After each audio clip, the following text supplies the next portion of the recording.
Si je rentre là-dedans, je pense que Coman, il va pas être content de lire mes déclarations. Après, je me mêle pas de ce qui se passe dans les clubs, que ce soit le Barça ou d'autres clubs. Il est utilisé dans un certain système, dans une position qui est plus sur le côté droit qu'il a été amené à faire.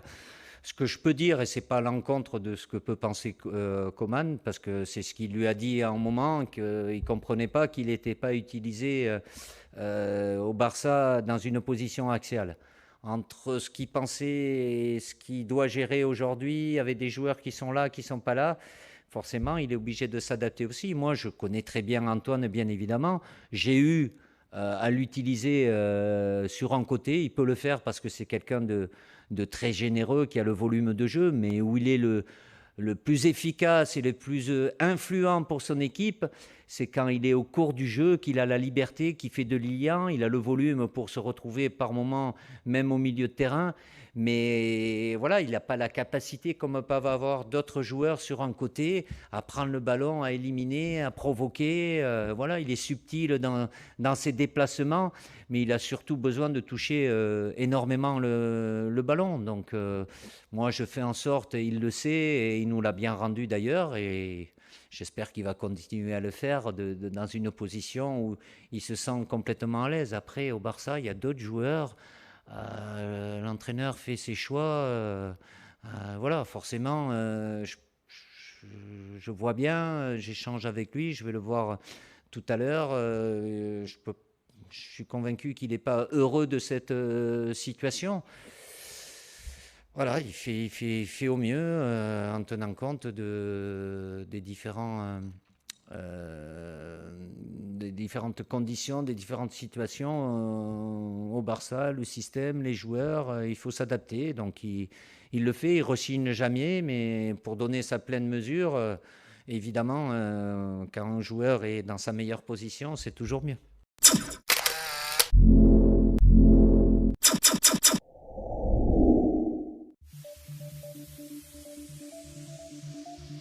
Le Barça de Koeman, séduisant depuis le début de la saison, avait un vrai test à passer face au FC Séville ce dimanche pour le compte de la 5e journée du championnat espagnol. Et il s'agissait d'un test plutôt ardu au vu du client andalou en face, qui ouvrait d'ailleurs le score très tôt dans la rencontre. En effet, dès la 8e minute, Luc de Jong marquait du gauche en demi-volée, suite à un corner joué en 2 temps pour donner le ton dans ce match entre deux cadors ibériques. Le Barça a égalisé moins de 2 minutes plus tard. Jesús Navas tentait d'intervenir sur un ballon de Messi, mais déviait le cuir vers Coutinho dans la surface, et l'ancien joueur de Liverpool ne se faisait pas prier pour égaliser. Le score reste au repos, malgré un superbe ballon de Fati pour Griezmann, qui ratait son premier contrôle et ne pouvait que pousser la balle du bout du pied sans cadrer. Les deux équipes continuaient de se rendre coup pour coup après le repos, avec un pressing andalou qui posait des problèmes au Barça. Pour la petite histoire, Serginho Dest devenait le premier joueur américain à jouer pour le Barça après son entrée en jeu en seconde période, lui qui s'est montré intéressant offensivement. Mais pas suffisamment pour changer le destin de la rencontre, dans un second acte moins emballant que le premier.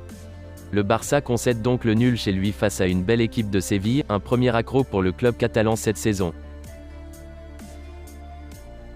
La présence de Memphis Depay sur le banc au coup d'envoi du match contre Marseille n'était donc pas anodine.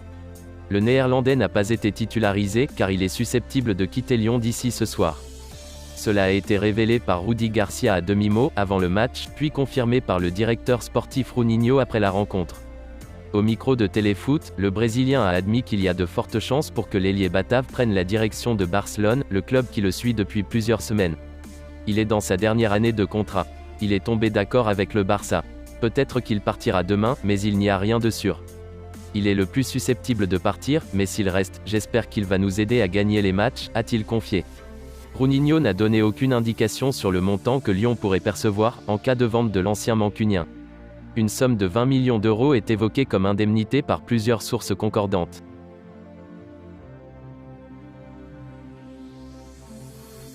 Le Bayern Munich désirait se faire prêter Thomas Lemar, à l'instar de Philippe Coutinho la saison passée. Mais un autre club s'est immiscé dans les négociations, il agit du FC Porto.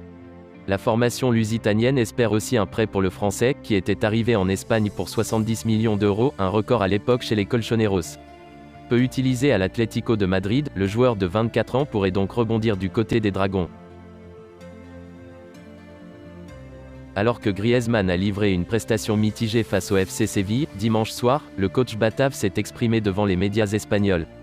Aujourd'hui, il a eu 2 occasions et en raison de sa qualité, il aurait dû marquer sur au moins l'une de ces 2 actions, a-t-il confié en conférence de presse.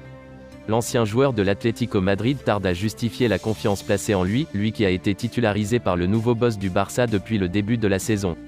C'est au champion du monde de se ressaisir, alors que les places sont très chères au FC Barcelone cette saison. Hicimos un buen esfuerzo, jugamos con buenas intenciones, pero creo que pudimos hacer más porque estoy un poco decepcionado con el 1-1 porque creo que había espacio para hacer más y para ganar ese partido.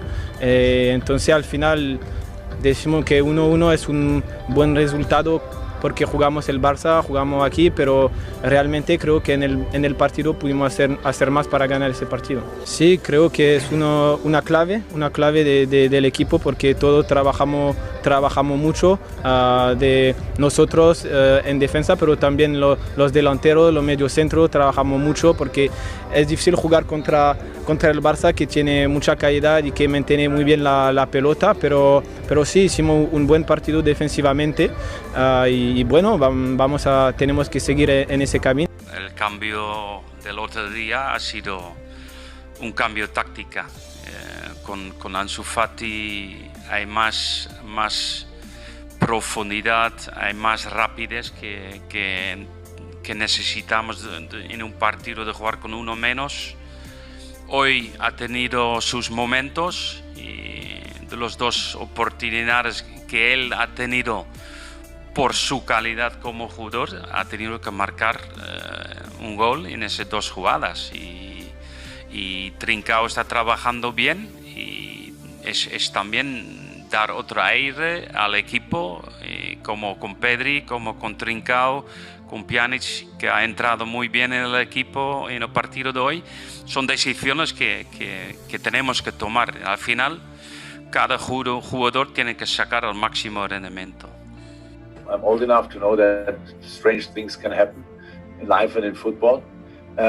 But I saw all the things that happened tonight, and I know that if you lose the decisive challenges, you will lose football games, and we did that tonight. If you protect your own offensive stuff not properly, you will get in trouble, and we got in trouble tonight. And all these things happened tonight. You could see in moments, and I don't think I had to say that a lot, but tonight, in different challenges, Aston Villa definitely wanted it more than us, and that's something I saw, and I don't like, obviously.